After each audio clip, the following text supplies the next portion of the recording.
हरे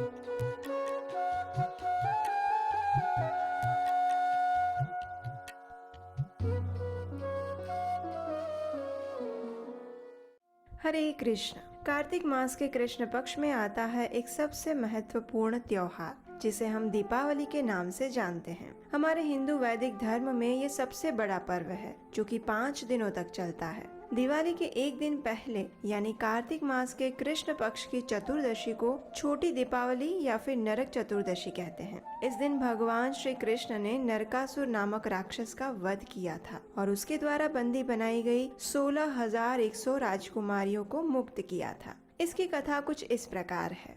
एक समय नरकासुर नाम के असुर ने देवराज इंद्र के नाक में दम करके रखा था। उस असुर ने देवताओं की माता अदिति के कुंडल और वरुण देव का छत्र चुरा लिया था। इसके उपरांत उसने देवताओं की क्रीड़ा स्थली मणि पर्वत पर भी अपना आधिपत्य स्थापित कर दिया था। इस समस्या का समाधान मांगने के लिए एक दिन देवराज इंद्र भगवान श्री कृष्ण से मिलने द्वारिका आते हैं। उन्होंने अपनी सारी व्यथा भगवान को कह सुनाई। ये सुनकर भगवान श्री कृष्ण उस असुर का वध करने के विचार से अपनी रोमांच प्रिय पत्नी सत्यभामा के साथ गरुड़ पर आसीन हुए और उस नरकासुर की राजधानी प्रागज्योतिषपुर जाने के लिए निकल पड़े। वहां जाकर उन्होंने अपनी गदा से वहां के सारे सुरक्षा कवच तोड़ दिए। फिर भगवान ने अपने शंख की ध्वनि से उसके किले की रक्षा करने वाली सभी जादुई शक्तियों को भी नष्ट कर दिया। ये देखकर उस स्थान की रक्षा करने वाला मुरासुर दैत्य जाग गया और भगवान से युद्ध करने के लिए खाई से बाहर आया।